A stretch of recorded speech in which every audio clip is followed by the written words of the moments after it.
Saudara-saudara, di bidang K3 sekarang terjadi perubahan perundang-undangan. Anda boleh catat ini, tolong dicatat. Peraturan pemerintah nomor 5 tahun 2021. Peraturan pemerintah nomor 5 tahun 2021. Tentang perizinan berbasis risiko. Tentang perizinan berbasis risiko. Nanti Anda buka peraturan pemerintah itu, cari klaster ketenaga kerjaan. Nanti di situ ada objek-objek K3 ya, yang harus melalui perusahaan pengujian. Tolong dicari itu ya.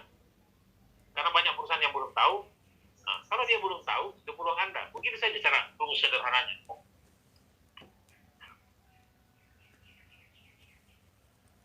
Di mana sistem perizinan sekarang sudah melalui PTSP, pelayanan terbatas satu pintu. Kalau dulu dinas yang terbitkan, sekarang dan ke depan tidak lagi, sudah ada di PTSP. Jadi harus menyesuaikan. Ya. Kemudian tuntutan pihak terkait pasar. Nah, ini dunia internasional yang minta, ini pasar yang minta. Ya. Seperti saya bilang Nike Group. Nike Group dia bilang, semua factory, semua pabrik yang memproduksi produk bermerek Nike, kau boleh menggunakan merek Nike, untuk kau punya produk baru kita akan pasarkan, kalau kau comply, kau patuh pada regulasi nasional. Pasar yang perintah. Ya. Lalu perubahan produk dan kegiatan usaha.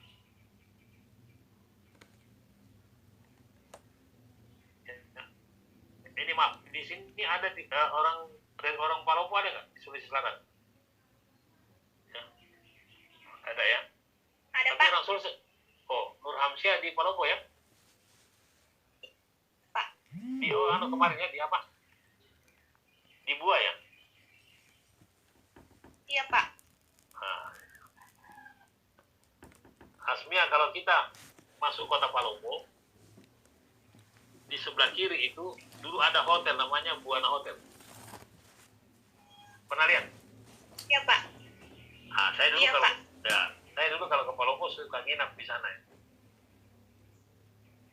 Setelah pandemi Covid, saya singgah ke sana, rencana mau nginap di situ.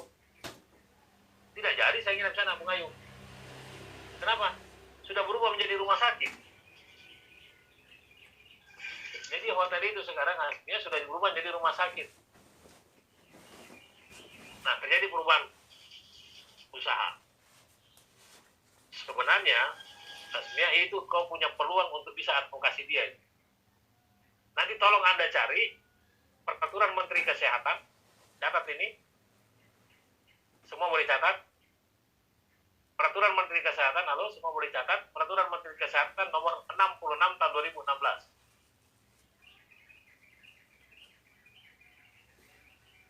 Ya, Peraturan Menteri Kesehatan nomor 66 tahun 2016. Ya. Tentang K3 rumah sakit. Tentang K3 rumah sakit. Di sana sudah ada kewajiban menerapkan SMK 3 rumah sakit. Ada kewajiban menerapkan SMK 3 rumah sakit. Itu wajib mereka lakukan karena menjadi syarat untuk akreditasi.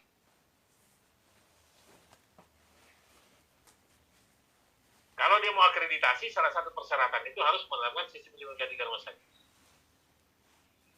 Kalau begitu, bagaimana membacanya? Ya, Istar, mulai sekarang pulang, kau data semua rumah sakit yang ada di wilayah. Ya, mulai dari rumah sakit umum sampai dengan rumah bersalin sampai dengan pelayanan kesehatan lain. Mereka wajib K3 rumah sakit. Mereka wajib SMK 3 rumah sakit. Anda punya kesempatan di situ. Pelajari baik-baik PP 50 ini, lalu pelajari Permenkes 66 tahun 2016, kau bisa advokasi mereka untuk mendesain sistem manajemen K3 rumah sakit. Saya bilang, kau keliling kota Ambon sekarang nanti, Ya, Pak. kau data semua rumah sakit yang ada di sana, pelayanan kesehatan sampai rumah bersalin semua. Ya. Nanti kau ke Dinas Tenaga Kerja Provinsi Maluku, ya, kau cari di sana Pak Hani Kakerisa. Kau catat ini serius saya. Ya. Kau cari Pak Hani Kakerisa, bilang saya disuruh Pak Giawan. Ya, kalau kau sudah ketemu, telepon saya. Nanti kita bicara apa yang bisa kau kerjakan. Ya, tidak usah lamar-lamar pekerjaan, dia bilang. Ya, kau tunggu waktu kau dilamar saja ya. Serius saya nih. Gitu. Ya. Jadi juga begitu ya semua. Kau ketemu ya Hani Kakerisa. Dia kepala bidang di sana ya. Bilang Pak Hani Kakerisa. Nah, dia juga pendeta itu, jadi bagus kau ketemu. Kalau sudah ketemu, sudah duduk di depannya, telepon saya. Dia tahu nomor telepon saya, jadi tak usah tanya telepon saya, kau tanya. Ya, suruh dia telepon saya, baru nanti kita bicara begini. Siapa? Ya, karena Ambon dulu ada peserta pelatihan dari sini dulu, yang ke Ambon, tapi tidak ada beritanya setelah gempa. Ya, padahal dulu saya desain dia untuk ada sesuatu yang bikin. Saya sudah cerita mengenai si Keribo dari Papua di kelas ini. Jadi begini Pak, saya geser sedikit ya, mumpung saya ingat, karena saya ingin kita ngerti K3. Saya kebetulan ngajar di pelatihan alat berat. Nah, di alat berat itu, kalau di jalan harus punya SIM. Kalau di tempat kerja operator alat berat harus punya namanya SIO, surat izin operasional. Nah, dia datang dari Merauke ke Makassar untuk dapat SIO. Kebetulan saya mengajar di kelas itu. Selesai saya ngajar, dia datang sama saya, Pak Jawa. Anak Papua asli. Rambut keriting hitam kulit. Dia datang Pak Jawa. Pak, bisa saya ketemu dengan Bapak punya teman yang punya lembaga pelatihan begini? Oh ada, saya kasih ketemu mereka. Saya belum bisa baca apa pikirannya. 4 bulan setelah dia kembali ke Papua, ke Merauke, anak ini dia telepon saya. Pak Jawa, Bapak punya waktu tidak jalan-jalan ke Merauke? Saya kaget. Dalam hati saya, sombong kali ini anak operator. Bisa-bisanya diajak saya ke sana. Kan saya tahu mahal. Ternyata rencana dia tadinya itu setelah dia selesai dapat SIO di Makassar, dia mau melamar untuk menjadi operator di salah satu perusahaan di Merauke. Tapi ketika dia masuk di kelas saya, pertanyaan saya sama dia apa? Dinda, berapa biaya yang kau keluarkan sampai di sini pelatihannya?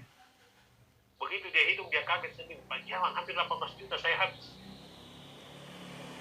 Bukan ikut pelatihannya yang mahal, tapi biaya transportasi dan akomodasi selama di Makassar. Baru dia kaget. Ternyata pertanyaan yang itu membuat dia berubah pikiran. Apa yang terjadi? Begitu dia kembali ke Merauke, dia tidak jadi melamar menjadi operator. Apa yang dia bikin? Bekerja sama dengan perusahaan yang teman saya punya itu, dia bikin brosur, dia tawarkan ke seluruh perusahaan di sana dan anak-anak muda di Merauke. Mulai sekarang tidak usah ke Makassar untuk dapat SIO. Kita bikin di Papua, kita bikin di Merauke. Dia berhasil mengumpulkan 90 orang peserta. 90 orang, saya bilang, Dinda tidak boleh satu kelas, itu harus 3 kelas. Siap, Wandas? 3 kelas. Berangkat saya ke sana ngajar. Malam pertama itu diajak saya makan malam. Saya bilang sama dia, Dinda, saya tidak mau makan malam, bukan dendeng busa. Gampang kan, kita cari dendeng busa. Sedap. Dia duduk di kiri saya di kanan dia. Waktu makan malam itulah, Bung Firman bisa di-mute dulu. Waktu makan malam itulah, kemudian saya tanya sama Dinda. Dinda, kau dapat apa dari pelatihan ini? Dia senyum-senyum, Pak Diawan. Ini pelatihan kita jual 7,5 juta. Daripada dia ke Makassar 18 juta habis, tapi di sini 7,5 juta. Biaya pelatihan 7 juta, 500 ribunya saya punya rekrutmen fee. Baru saya ngerti, pantas dia sombong ini anak, saya tinju baunya, gimana hebat kau ya. Bayangkan kurang dari 4 bulan dia bisa dapat 45 juta. Ditambah honornya sebagai panitia, dia kumpulkan 55 juta.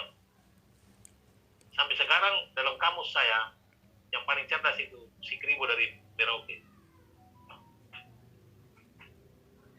karena dia mengerti kan. Ya.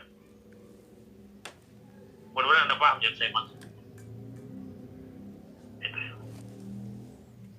Nah, itu yang saya maksud. Bagaimana membaca itu tadi? Perubahan kegiatan usaha di rumah sakit. Asmia, ya, kau punya peluang ada di sana. Rumah sakit nanti target Asmia, Lubuk Raya lah. Ya, mulai dari Belopa sampai Maliri. Serius saya ya. Ya. Kalau kau main ke Makassar, kontak saya, kita ketemu ya. Kita bicara. Tapi kalau sudah punya usaha sendiri, saya tidak bisa ganggu. Ya. Iya. Yang lain juga begitu. Perkembangan iptek termasuk epidemiologi. Apa ini epidemiologi? Termasuk COVID-19 sekarang. Apa yang terjadi setelah COVID-19? Work from home. Sebagian perusahaan bekerja di PK, ada yang tutup. Tempat kerja dapat stigma dia. Tempat kerja seolah-olah menjadi klaster baru penyebar luasan COVID-19. Itu yang terjadi. Karena yang membuat stigma itu tidak mengerti. Orang ketiga juga tidak paham. Padahal kewajiban menggunakan masker itu sudah ada sejak tahun 70. Undang-Undang 170 pasal 14 huruf C dibilang pengurus wajib menyiapkan masker secara cuma-cuma. Berarti sebenarnya penyebaran COVID itu kalau diterapkan dekat dengan pendekatan K3 bisa dicegah. Tidak perlu ada penutupan. Saya mau kelas ini nanti dia mampu mengadvokasi perusahaan lewat K3, dia mendesain new normal di tempat kerja. Dia rubah itu stigma. Dari klaster baru penyebaran COVID-19, Anda rubah itu stigma menjadi tempat kerja adalah media potensial untuk pencegahan penyebaran COVID-19 melalui penerapan standar K3. Dengan mengetahui media penularannya, dengan mengetahui cara penularannya, dengan pengetahuan K3 Anda bisa mendesain SOP baru di tempat kerja, Anda bisa mendesain cara-cara kerja baru di tempat kerja untuk mencegah lewat pendekatan K3. Believe me, if you can do it, you must be expensive. Karena sekarang ditunggu. Tidak bisa menyerah dalam keadaan ini. Karena itu saya berdalam pikiran saya, harusnya ahli K3 bisa menampilkan dirinya dan mereka mendesain new normal di tempat kerja lewat implementasi standar K3. Selalu saya bilang, setiap masalah itu bagi ahli K3 harus dilihat sebagai peluang. Di sini juga tempat. Jadi kalian mendesain SMK 3 itu bawa pikiran-pikiran baru, tidak konvensional sebagaimana desain SMK 3 pada umumnya. Karena itu must to know. Saya mau kelas ini sampai pada level nice to know. Saya sudah cerita K3 ilmu kan di sini. Saya sudah cerita kasus cerombong asap. Sudah kan? Halo? Sudah, Pak. Nah, iya. Jadi saya mau saudara melihat ini, epidemiologi ini, ya ini masalah, wabah. Tapi bagi kita ahli K3 harusnya punya peluang untuk memperbaiki ini di tempat kerja. Dengan pengetahuan K3 Anda, saya harapkan Anda mampu mendesain ulang cara kerja, mampu mendesain ulang SOP di perusahaan, mampu mendesain ulang berbagai hal di perusahaan. Sehingga tempat kerja bukan lagi klaster penyebaran COVID. Ya. Hasil kajian kerja, masukan dari pekerja buruh, saya tidak bahas. Penilaian SMK 3. Saudara, penilaian SMK 3 tidak saya bahas. Kenapa? Karena